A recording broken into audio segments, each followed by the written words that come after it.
삼손이라는 이름은 우리가 어릴 적 주일학교 시절부터 많이 들어온 유명한 사람이라고 할 수 있습니다. 예로부터 영웅의 대명사, 초능력, 괴력의 사나이로 알려져 있습니다. 아마도 삼손이 오늘날 태어났다면 이 사람이야말로 슈퍼맨이라고 불렸을 그런 사람일 것입니다. 슈퍼맨의 원조라고 할 수 있습니다. 오늘은 삼손의 이야기가 본문에 흘러나오고 있습니다. 오늘 읽은 1절부터 3절까지의 내용을 보면 간단하지만 삼손에 대한 굉장히 특징적인 요소들이 나타나고 있습니다. 삼손은 가사라는 것은 지금 지명입니다.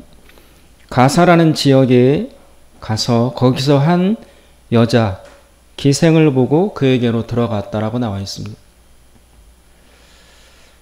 가사라는 지역은 이스라엘을 둘러싸고 대대로 이스라엘을 괴롭혀온 바로 블레셋이라는 민족의 굉장히 깊은 지역의 지명입니다.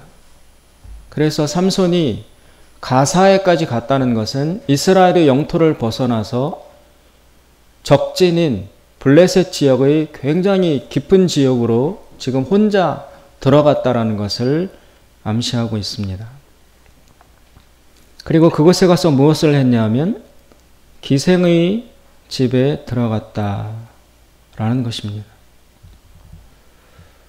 삼손은 이 전 본문에서도 역력히 드러난 것처럼 여자에게 대단히 취약한 사람입니다. 삼손의 치명적인 약점이 바로 여자를 향한 정욕입니다. 그래서 오늘 본문 이전에도 삼손이 여자 문제로 인해서 여러 번 곤욕을 겪는 이야기가 나와 있습니다.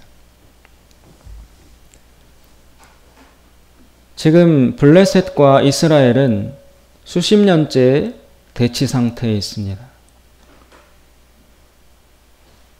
그리고 삼손은 이스라엘을 방비하고 지켜나가는 사사로 하나님의 부르심을 받아서 활동하고 있습니다.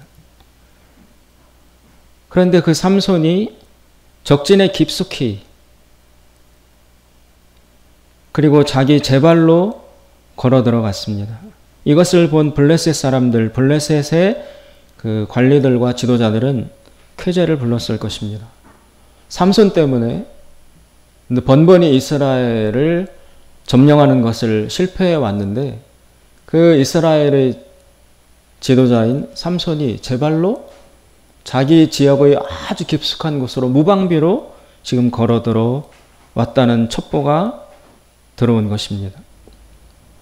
그래서 매복했다가 새벽이 되면 이 삼손을 은밀하게 살해하려고 블레셋의 군사들이 이 기생의 집 주변을 지금 둘러싸고 잠복하고 있습니다. 삼손은 그럼 이 기생의 집에 왜 들어갔느냐? 쾌락을 즐기려고 들어간 것 이외에는 원인이 없습니다. 그래서 오늘 3절에 보시면 삼손이 밤중까지 누웠다가 그 밤중에 일어나, 이게 잠을 자고 있다가 일어났다라는 이야기가 아니고 깊은 밤까지 삼손이 그 기생 여자와 더불어 성을 즐기다가 탐닉하다가 그러다가 일어나 나왔다는 것입니다. 그리고 나와서는 자신을 매복하고 있던 블레셋의 군사들이 경악하도록 그 성의, 가사라는 성의 성문 골조를 어깨에다 둘러매고 엄청 무거운 거죠. 문틀이나 문짝 이런 것들을 사람의 힘으로 뽑아낼 수도 없고 들 수도 없는 그것을 뽑아 들고 헤브론 앞산 꼭대기로 올라갔다고 나와 있습니다. 지금 밤중입니다. 그런데 가사라는 지역에서 헤브론까지는 현재의 거리로 따지면 약 64km 정도입니다. 그럼 100리가 넘는 길이죠.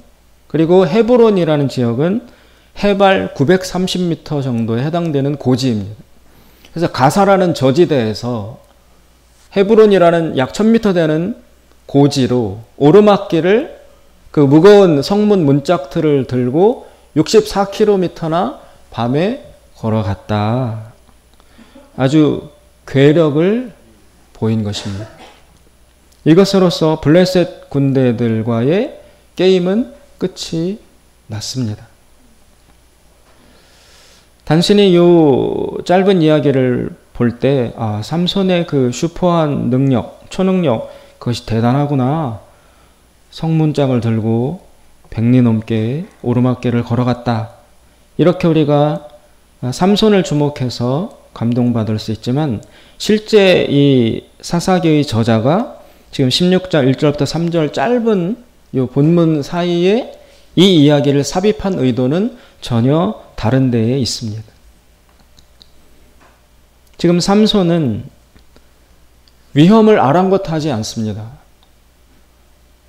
블레셋 군사가 당연히 자기를 공격할 것을 알면서도 혼자 혈혈단신 제 발로 아주 적진 깊숙이 무방비로 들어갑니다. 왜 그럴 수 있었을까요? 왜 그럴까요?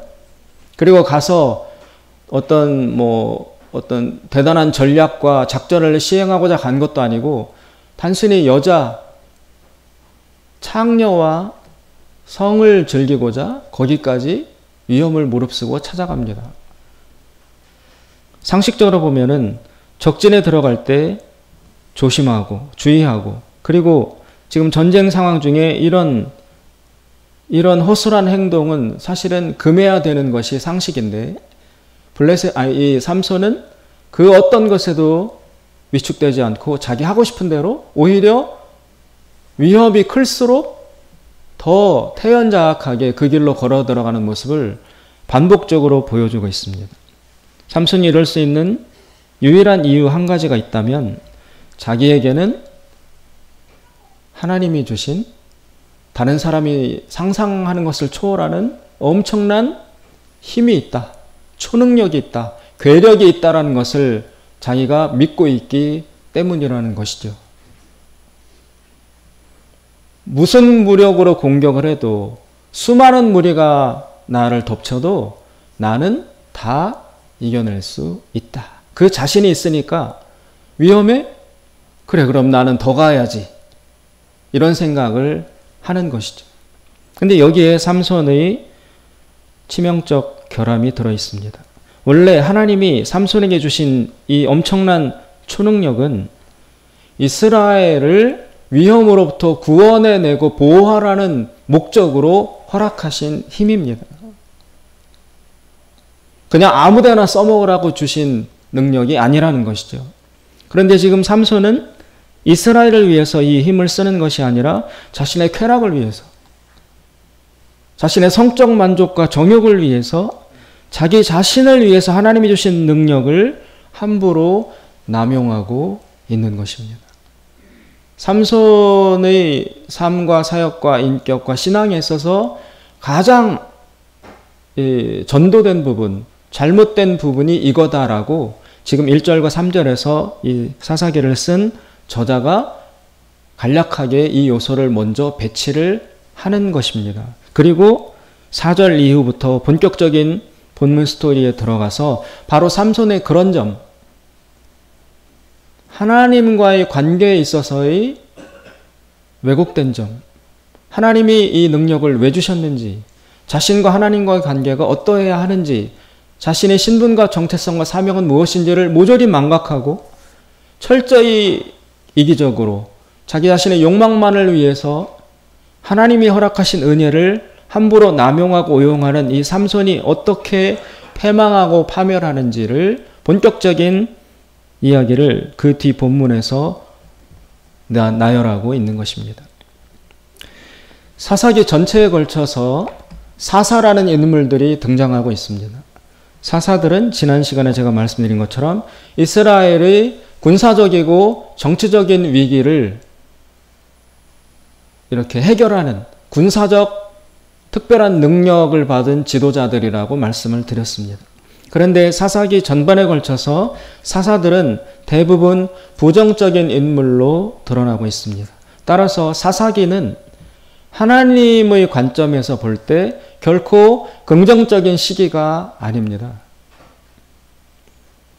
모세와 여호수아를 거쳐서 출애굽과 가나안에 초기 정착했을 당시에는 하나님과의 관계가 긍정적으로 유지되다가 여호수아가 죽고 난 이후 그리고 나중에 마지막 사사라고 해당할 수 있는 사무엘과 다윗이 나타나기 전까지의 그 사이, 이때가 이스라엘의 암흑기라는 전제가 이 사사기에는 깔려 있습니다. 따라서 사사를 보내서 이스라엘을 정치적 위험으로부터 건져내기는 하지만 그러나 이 사사들은 그렇게 긍정적 인물이 못 된다라는 전제가 사사기 전반에 들어 있습니다.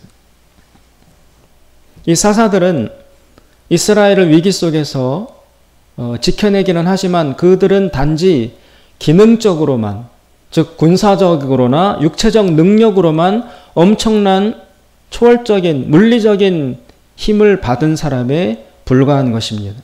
하나님 앞에서 언약적인 신실함을 지켜내는 데 성공하는 인물들은 못 됩니다.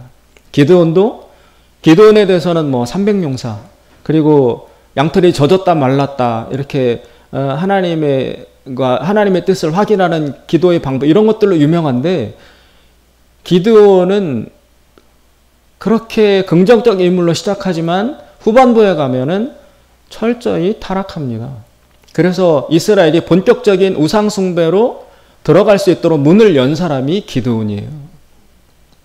그 다음에 등장하는 입다도 긍정적으로 시작했다가 부정적 인물로 나중에 전락하게 되고, 그리고 마지막 사사를 할 수 있는 삼손 역시 긍정적으로 등장했다가 부정적으로 인생이 변하는 그런 인물로 나타나고 있습니다. 이 사사들이 거의 대부분 하나님 앞에서의 언약적 신실함, 하나님과 이스라엘 백성 사이에 맺은 언약, 독특한 관계, 마치 결혼한 남자와 여자 사이에 정절과 신실함을 서로에게 지켜야 하는 것과 같이 맺어진 하나님과 이스라엘 민족 사이의 그 언약적 관계에 대한 신실함을 지켜내는데 이 사사들이 거의 다 실패합니다.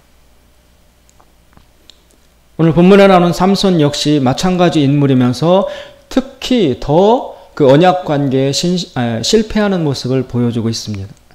오늘 본문에 보면 삼손은 자신을 나실인이라고 소개를 합니다. 들릴라가 하도 쫄르니까 삼손이 자기의 비밀을 이야기하면서 17절에 보시면 삼손이 진정을 토하여 그에게 이르되 내 머리에는 삭도를 대지 아니하였나니 이는 내가 모태에서 하나님의 나실인이 되었음이라. 이 나실인이란 무엇이냐면 태어나기 전부터 하나님의 종으로 부르심을 받은 사람이에요. 날 때부터 하나님의 종으로 선택받은 사람. 그래서 이 사람들은 나실인으로 태어나서 살면은 하나님 앞에 지켜야 될 몇 가지 지침과 약속들이 있습니다. 첫째는 시체를 가까이 하면 안 돼요. 시체가 오염되어 있고 부정하다라는 그 인식이 이 구약 당시엔 있었기 때문에 하나님과 직접 관계가 있는 나실인들은 오염된 시체를 접촉하면 안 된다. 그걸 지켜야 되고, 또 술을 먹으면 안 된다. 그리고 여자를 가까이 하면 안 된다. 이런 몇 가지 지켜야 될 기본 지침들이 나실인에게는 주어집니다. 그래서 삼손은 자기가 그런 신분의 나실인이다. 그리고 삼손이 태어날 때 보면 하나님의 천사가 그 삼손의 부모에게 먼저 나타나서 마치 세례 요한이 잉태되기 전에 천사가 나타나서 그 수태를 고지하는 것처럼 삼손 역시 구약에 몇 명 안 되는 천사가 나타나서 아이를 줄 것이다라는 수태 고지를 미리 받는 굉장히 비범한 인물에 삼손은 속합니다. 태어난 것도 그렇게 태어났어요. 그리고 그 대가로 하나님께서 엄청난 육체적 괴력을, 그 능력을 삼손에게 주시는 것이죠. 그리고 이 삼손이 나시린이 지켜야 될 또 한 가지의 준칙이 있다면 바로 일평생 머리카락을 자르면 안 됩니다. 왜 이유는 뭔지 모르지만 어쨌든 고대에 정해진 나시린이라는 사람의 신분들이 지켜야 될 규례 중에 그런 것들이 포함되어 있었습니다. 삼손은 자기가 나시린이라는 신부님을 알고 있습니다. 오늘 고백하는 것처럼. 그런데 이 나시린이라는 것은 날 때부터 하나님과의 특별한 언약적 관계에 들어가는 사람을 뜻합니다. 이스라엘 자체가 하나님과 언약적 관계이지만 특별히 그 중에서 나시린은 더 하나님과의 밀접한 관계 속에 들어가서 더 하나님께 헌신하고 더 하나님께 충성되이 살면서 그러한 대가로 하나님은 이 사람들에게 유별난 비상한 능력을 허락하시는 그런 관계가 바로 나시린이에요. 그런데 삼손은 그 하나님이 주신 나시린이라는 관계를 통해서 얻는 초자연적인 능력, 그것은 마음대로 누리고 활용하고 사용하면서 하나님 앞에 지켜야 될 나시린으로서의 삶의 준칙은 지키지를 않습니다. 시체를 가까이 하면 안 되는데 삼손의 앞부분을 보면은 지나가다가 사자가 죽은 시체에 거기 꿀이 있는 걸 보고 손을 대가지고 꿀을 퍼먹잖아요. 시체에 닿아서 자신을 오염시킵니다. 그거에 대한 죄책감이 전혀 없습니다. 그리고 수시로 독주, 술을 마십니다. 그리고 많은 여자들과 문제를 일으키고 성적으로 정결함을 지키지 않습니다. 삼손의 능력은 이 하나님과의 나시린 언약을 신실하게 지킬 때에만 보장이 됩니다. 사사기에 나타나는 모든 사사들 중에서 나시린으로 부름받은 사람은 삼손이 유일합니다. 다른 사사들 역시 하나님께 특별한 능력을 부여받지만 삼손은 다른 사사들과 다르게 미리 그 부모에게 나타나서 아이를 줄 것이다 천사가 알려주기도 하고, 그리고 나시린이라는 신분도 부여하고, 그래서 하나님께서 삼손과 갖는 관계는 다른 기능적인 능력만 부여받은 여타 사사들과 달리 단지 능력의 주고받음, 기능적으로 이스라엘을 구원하는 역할만 하는 그런 계약적 관계가 아니라 계약보다 더 깊이 들어간 언약 관계에서 인격적으로 삼손은 하나님에게 진실하게 대해야 될 의무가 있고, 그걸 전제로 또 하나님은 삼손에게 능력과 은혜를 주시고, 이런 더 깊은 하나님과 맺어져 있는 언약 관계에 있는 신분이라는 것을 삼손은 명심을 했어야 합니다. 그러나 삼손은 그 언약적 신실함을 지키지 않습니다. 그러면서도 하나님이 주신 능력은 활용하고 거기에 의존을 합니다. 그래서 들릴라가 계속 자신의 능력의 근원이 무엇인지 알려달라고 협박을 하고 매달리고 재촉을 할 때에 자기가 나시린이라고 밝히면서 내 능력의 근원은 내 머리카락에 있다 라고 밝힙니다. 삼손이 나시린이 지켜야 될 언약 중에 유일하게 지켜온 것은 머리 안 깎는 거 하나였어요. 나머지는 다 어기면서도 머리는 안 깎아요. 그런 거로 볼 때 삼손이 생각하는 내 능력의 근원은 하나님과의 관계, 그 나시린과의 관계, 거기에서 오는 것이 아니라 머리카락에서 온다라고 삼손이 착각하고 있다는 것을 알 수 있습니다. 그러나 하나님 입장에서 볼 때는 네가 머리 깎고 안 깎고의 능력 여부가 좌우되는 것이 아니라 너와 나와의 언약적 관계, 그것 때문에 너에게 능력이 들어가는 것이다. 이것이 하나님의 입장인데 삼손은 그것을 완전히 왜곡해서 철저히 인간적으로 자기중심적으로 생각을 하고 있는 것입니다. 그래서 그 머리카락은 끝까지 고수하는 거예요. 이 머리카락이 잘리면 나는 완전히 힘을 잃어. 근데 실상은 그게 아닌 거예요. 삼손의 삶 여부에 능력의 여부가 걸려 있다는 것입니다. 그것을 모르고 착각한 삼손은 자신의 삶은 내팽개친 채 오직 머리카락을 보존하는데 심혈을 기울입니다. 다른 것은 다 어기고 머리카락만 붙들고 있습니다. 그러다가 들릴라가 계속 푸시해 오니까 마지막 비밀이라고 알려주는 것이 내 능력은 머리카락에 있다. 머리카락을 아주 막 굉장히 아끼고 보호하고 그렇게 여겼던 것이죠. 머리카락만 철저히 보존했을 뿐 삼손은 자신을 절제하지 못합니다. 하나님과의 언약 관계를 지키지 않습니다. 그래서 삼손은 패망합니다. 들릴라의 이 여인과 이미 앞에서도 여자로 인해서 많은 곤란과 곤경을 겪었던 사람임에도 불구하고 이 들릴라라는 여인에게 좀 전에 기생하고도 그런 쾌락을 즐겼음에도 불구하고 또다시 이 들릴라라는 여인에게 사로잡혀서 이 여인과 관계를 맺습니다. 이 들릴라라는 여인은 또 아주 전형적인 인물입니다. 이 들릴라와 삼손은 오늘날로 치면 일종의 중독자들이라고 해석할 수 있습니다. 들릴라라는 여인은 돈에 중독된 사람입니다. 처음에는 삼손과 들릴라가 서로 남녀 관계로 사랑의 관계로 만남을 시작한 것 같습니다. 그러나 들릴라와 삼손이 서로 연인 관계라는 것을 포착한 블레셋 사람들이 이 들릴라에게 찾아와서 그 딜을 하는 거잖아요. 응? 너가 삼손 능력의 그 비밀의 근원이 어디에 있는지를 알아내주면 우리가 너에게 돈을 주겠다.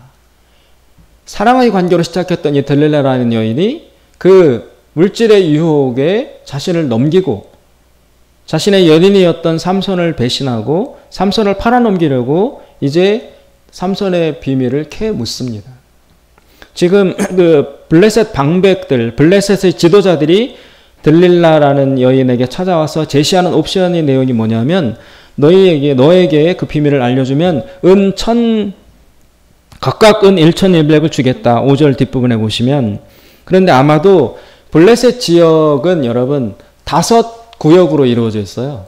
블레셋의 주요 도시는. 그래서 아마도 그 각 도시의 최고 지도자들이 온 것으로 볼 때 5명이라고 대부분 생각합니다. 그래서 각각 은 1,100이니까 5명이면 총 5,500이죠.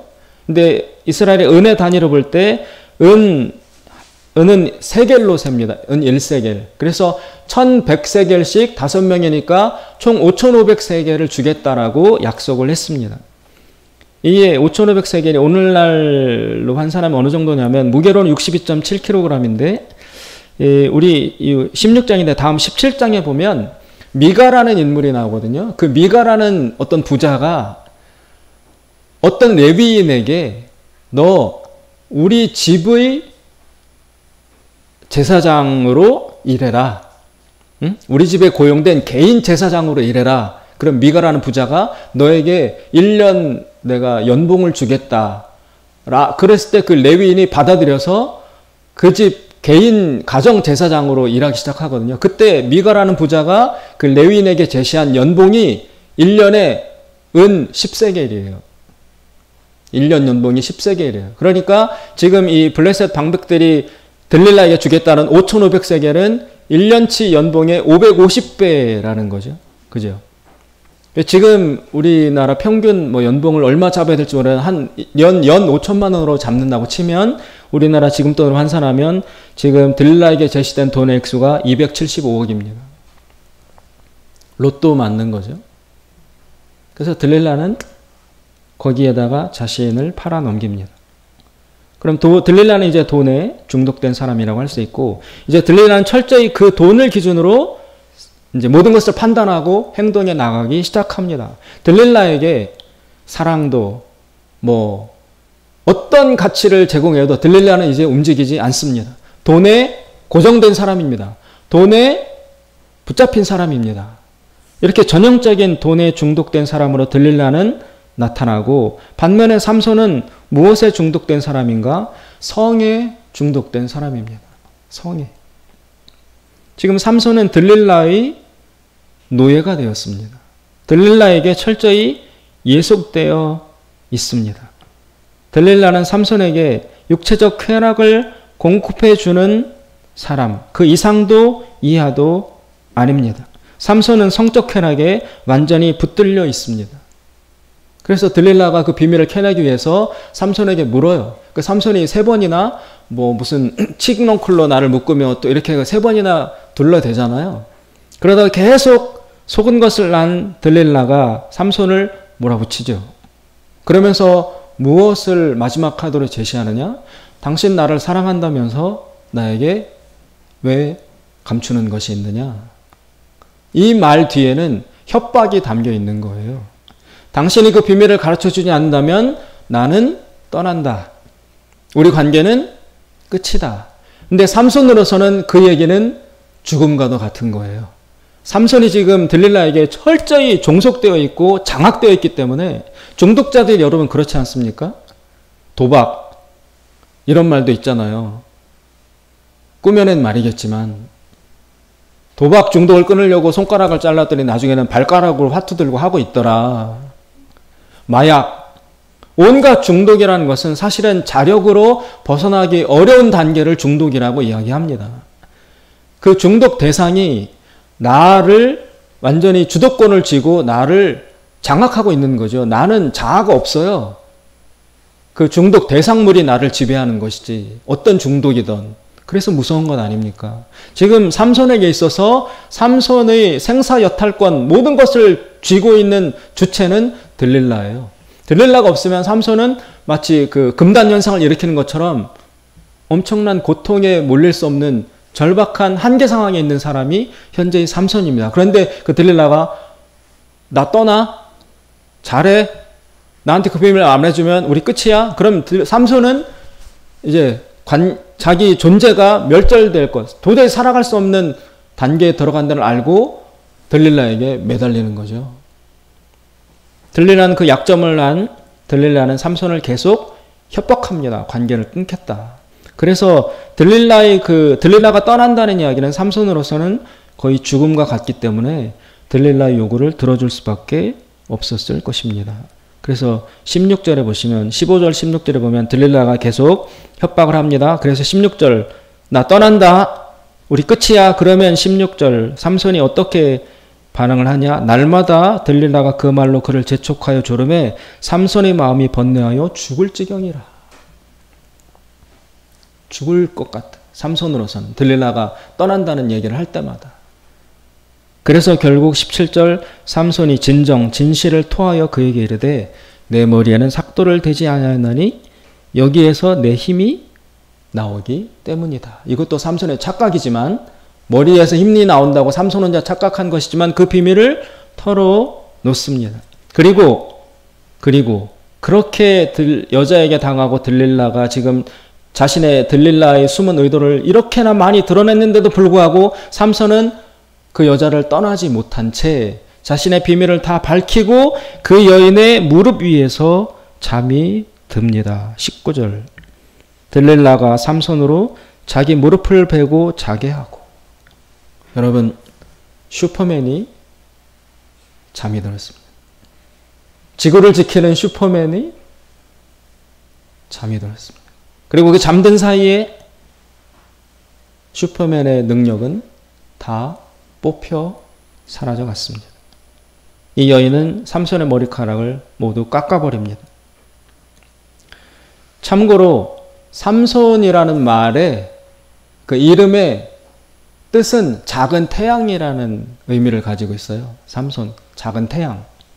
반면에 들릴라라는 여인의 이름의 뜻은 밤의 여인이에요. 밤의 여인. 그래서 여러분 태양, 이글거리는 태양이 밤에 붙잡힌 겁니다. 밤이 태양을 덮치는 것입니다. 작은 태양인 삼손이 밤에게 삼켜져 버리는 결과가 나타난 것입니다. 그래서 삼손은 능력을 잃습니다. 그리고 여인이 블레셋 군대에 연락을 해서 블레셋 군대들이 쳐들어와 가지고 이제 삼손을 포박하려 하니까 삼손이 아주 중요한 말이 나오죠. 그렇게 쳐들어왔을 때 여전히 자기가 능력을 가지고 있는 줄로 알고 일어나서 싸우려 하지만 붙잡힙니다. 20절. 들릴라가 가로되 삼손이여 블레셋 사람이 당신에게 미쳤느니라 하니 삼손이 잠을 깨며 이르기를 내가 전과 같이 나가서 지금까지 삼손 인생에 한 번도 전과 같이 나갔을 때 힘이 발휘되지 않은 적이 한 번도 없었어요. 그래서 이번에도 전과 같이 나가서 힘을 떨치리라라고 나갔는데 이번에는 전혀 힘이 발휘되지 않았습니다. 그 까닭이 나옵니다. 20절 뒷부분에 여호와께서 이미 자기를 떠나신 줄을 깨닫지 못하였더라. 머리카락이 잘려서가 아니라 삼손이 신실치 못한 삶 때문에 여전히 자비와 은혜로 지켜보시다가 마지막으로 삼손에게서 여호와가 떠나심으로 말미암아 삼손의 능력은 제거된 것입니다. 머리카락에 삼손의 능력이 달려있었던 것이 결코 아니라는 사실을 삼손은 모르고 있었던 것입니다. 제가 지난주에 어떤 강의 하나를 들었습니다. 서울대학교 경제학과의 김세직 교수라는 분의 강연을 들었는데요. 그분이 이렇게 이야기를 합니다.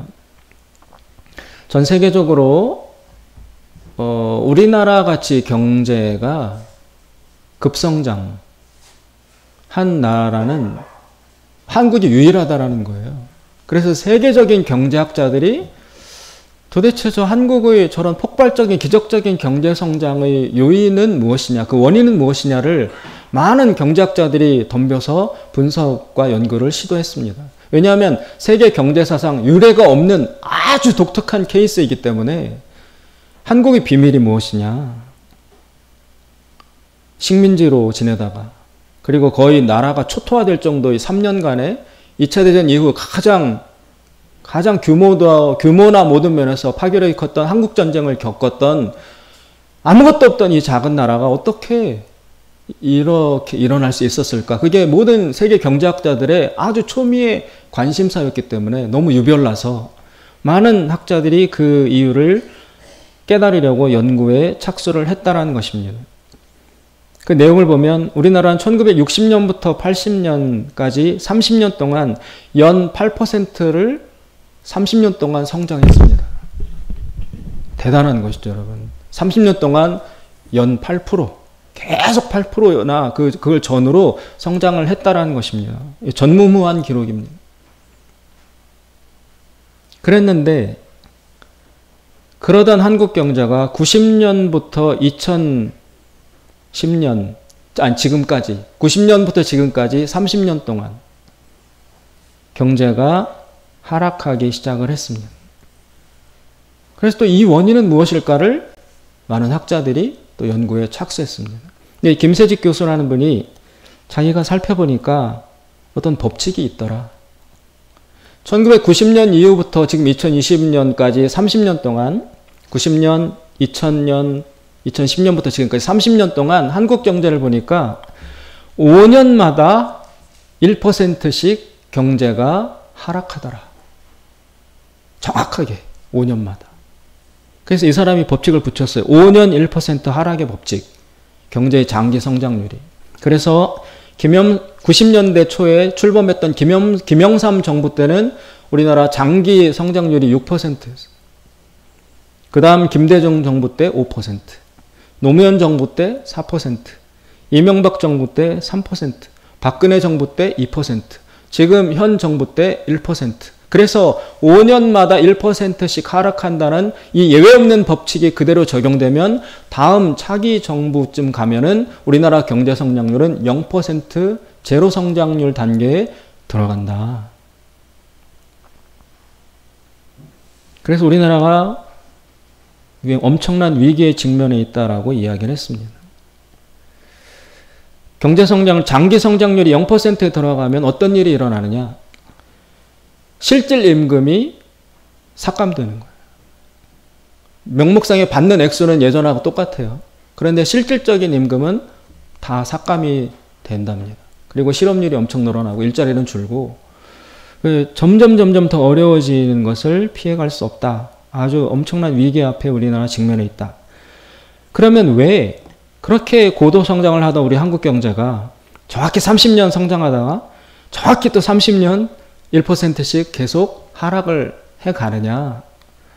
이 원인이 무엇이냐를 연구를 했습니다. 그래서 이 분야에 굉장히 석학인 미국 시카고 대학의 경제학 교수인 로버트 루카스라는 사람이 아주 심도와 있는 연구를 한 끝에 원인을 밝혀냈습니다. 한국 경제가 60년에서 80년 사이에 고도 경제 성장을 할 수 있었던 유일한 이유, 단 한 가지를 이야기하자면 인적 자원이었다. 인적 자원. 한국에 뭐가 있었느냐? 기반 시설이고 인프라가 아무것도 없는데 오로지 사람에게 투자해서 교육열. 우리나라 그 사교육비가 여러분 1년에 20조가 넘는데요. 전 세계에서 압도적 1위. 공교육비도 그렇고. 모든 것을 다 교육에 쏟아부어서 우리나라 사람들의 대학 진학률은 80%랍니다. 전 세계 비교 불가한 1등이랍니다. 그래서 인적 자원에 마구 투자한 결과 그것을 통해서 고도 성장, 30년간의 고도 성장을 이루어냈다. 그러면 왜 그 다음부터 주저앉느냐? 그것 역시 인적 자원의 문제다라고 이야기를 합니다. 그러면 무슨 인적 자원이 어떻게 달라진 거냐? 60년에서 80년 사이에 고도 성장할 때 인적 자원의 핵심은 바로 모방적 능력을 키우는 데에 있었다는 것입니다. 단순 암기해서 막 시험 보고 수학도 계산, 연산 막 공식 외워서 적용하는 거. 몽졸이 거기에다 투자를 해서 앞서간 선진 문명과 기술들을 카피하고 뺏겨서 급속하게 따라가는 모방적 능력을 키우는데 우리나라 한국의 모든 그 인적 역량이 다 거기에 집중돼서 그게 그때 당시에로서는 굉장히 주요했다라는 것입니다. 그래서 한국 경제가 30년 동안 급성장을 했는데 그러나 90년대부터 인터넷이 발달되고 지금은 뭐죠? 인공지능과 그리고 빅데이터, 뭐 4차 산업혁명 이런 식으로 새로운 기술들이 주도하는 시대가 되었습니다. 그러면 90년대 이후부터는 어떤 인적 자원이 필요했느냐 하면 모방적 인적 자원이 아니라 창조적 지능을 갖는 인적 자원이 필요한 시기가 90년대부터 열렸는데 우리나라 한국은 여전히 80년대 재미를 봤던 모방적 능력을 키우는 인적 자원 키워내는 교육에 여전히 90년부터 지금까지 계속 몰빵을 해왔다라는 것입니다. 지금도 암기하고 지금도 계산 능력, 공식 적용하고 이런 데 다 투자를 해왔는데 이제는 암기 잘하고 공식 적용하고 이런 것들은 필요가 없다는 거예요. 컴퓨터에게 인공지능을 시키면 돼요. 지금은 뭐가 필요하냐? 창의적 지능이 필요하다는 것입니다. 그런데 그런 창의적 지능은 현재의 교육 방식과 투자로는 결코 만들어질 수 없다. 한국이 그 점을 놓쳤다. 그래서 세계 경제의 슈퍼맨이었던 한국이 90년대 이후로 능력을 잃고 주저앉아가고 있다라고 이 김세직 교수가 밝혀냈습니다.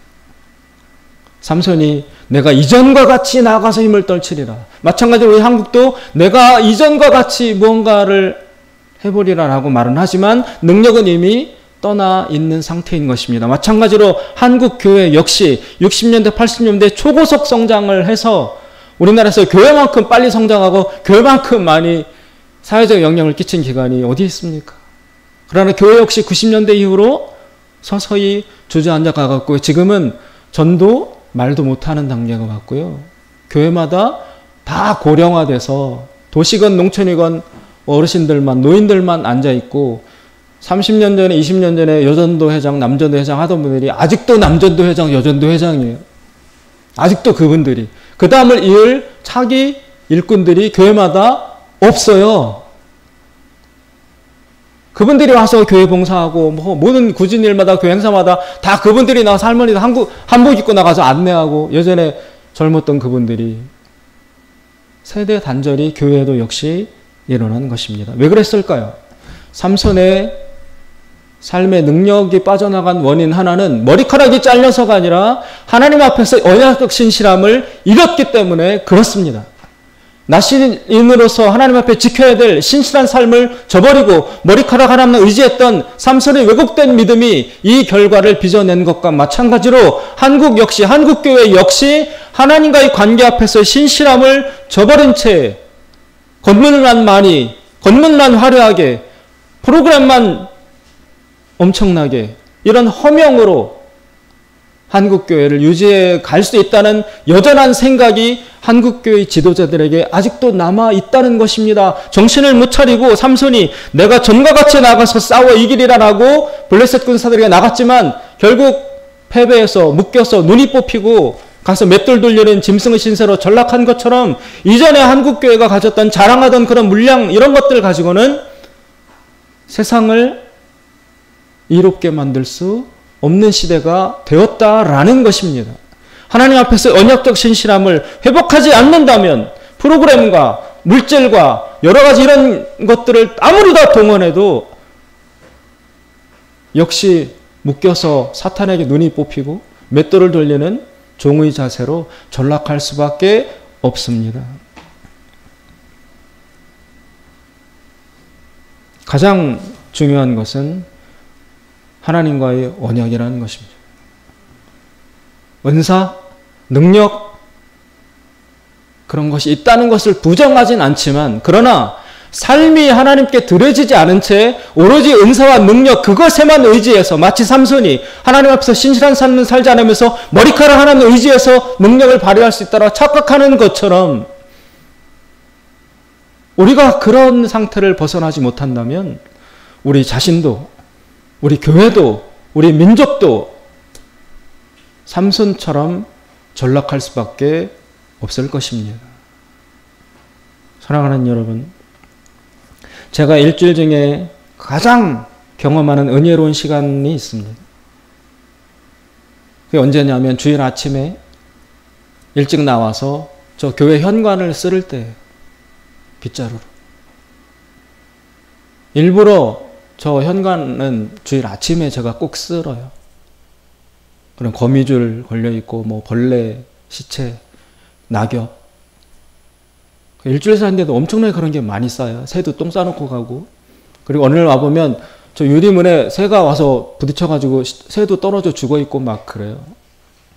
그걸 빗자루로 쓸면서 저는 굉장히 그 시간이 하나님의 은혜가 막 무럭무럭 저에게 쏟아지는 시간입니다. 빗자루를 쓸으면서 다시 겸손해집니다. 막 원망스럽고 또 불만족스럽고 감사치 못하는 마음이 주일 아침에 나와서 저 현관을 빗자루로 쓸면서 내가 이 교회를 섬길 수 있다는 게 너무 감사하다.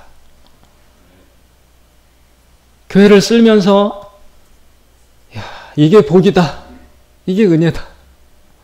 일주일간에 복잡하고 막 여러 가지 얽혀있던 여러 가지 많은 문제들, 번민들, 고민들 미워하고 싫어하고 용서 못하고 또 게으르고 많이 얽혀 있는데 그런데 저기를 쓸면서 그런 것들이 정리가 돼요.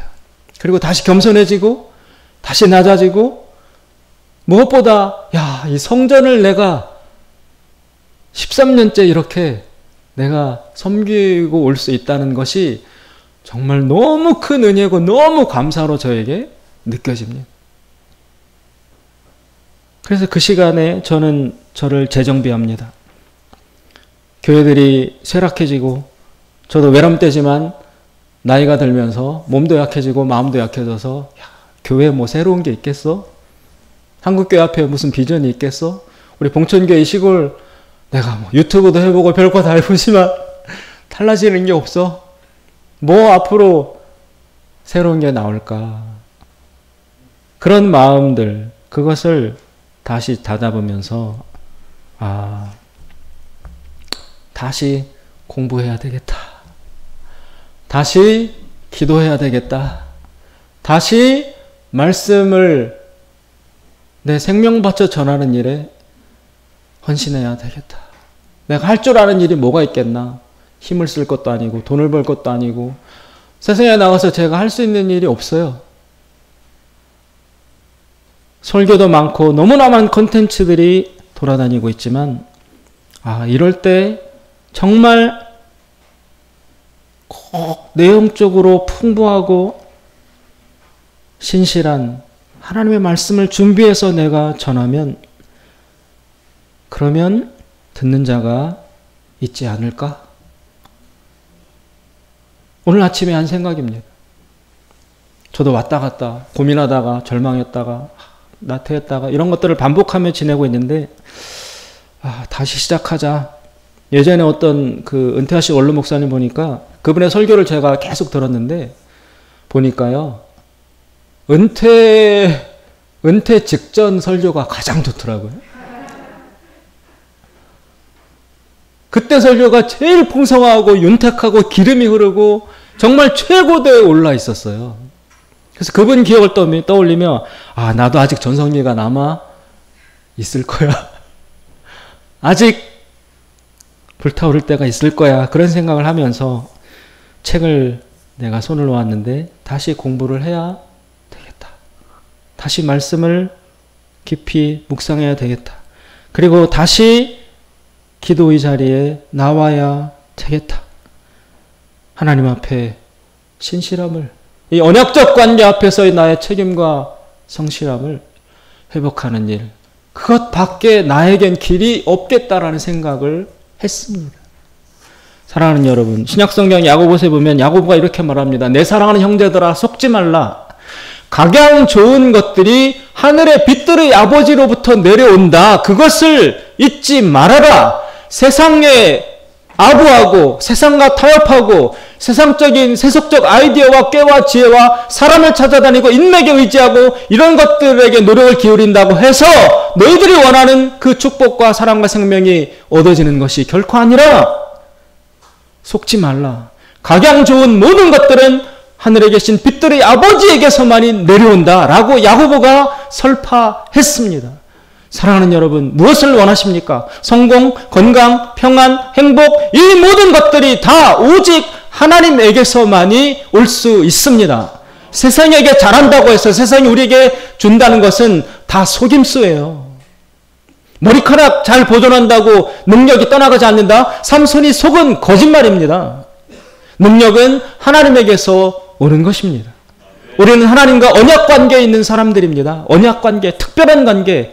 남편이 아내에게, 아내가 남편에게 신실함을 지키듯이 하나님과 우리 사이 이 언약관계에서 하나님 앞에서의 나의 신실함과 성실함과 진실함을 하나님 앞에 드리며 살아갈 때에만이 우리는 보호받을 수 있고 은혜받을 수 있고 축복받을 수 있는 것입니다. 결코 속지 마시고 세상에 굴복하지 마십시오. 오히려 어려울수록 하나님에게 더 나오고 힘들수록 하나님 앞으로 더 깊이 들어가고 말씀에, 기도에, 하나님의 은혜에, 감사에 우리 언약적 관계의 근본으로 깊이 돌아가고 파고드는 그런 사람만이 하나님의 은혜와 사랑을 영원토록 받을 수 있는 것입니다. 이 하나님의 은총이 앞으로 남은 우리들의 인생에 영원히 함께 충만하게 동반되시기를 주님의 이름으로 축원드립니다. 기도하겠습니다. 자비로우신 하나님 아버지, 하나님 때로 저희들의 믿음이 연약하여 세상에 휩쓸리고 마치 우리의 능력이 머리카락 그 하찮은 곳에 있는 것처럼 학력과 학벌과 인맥과 캐리어와 그리고 여러 가지 현란한 것들에 우리의 열정과 관심과 마음을 그리고 충성을 바쳤었습니다. 그러나 모든 각양 좋은 중요한 것들은 오직 하늘에 계신 빛들의 아버지신 하나님에게서만이 온다는 이 분명한 사실을 우리가 다시 깨달아서 삼손처럼 머리카락을 의지하는 것이 아니라 하나님을 의지하고 하나님 앞에서의 언약적 신실함을 지켜나가는데 우리의 모든 것을 다하는 복되고 소중한 그런 백성들이 될 수 있도록 이 시간 도와주시옵소서. 예수님의 이름으로 기도드리옵나이다. 아멘.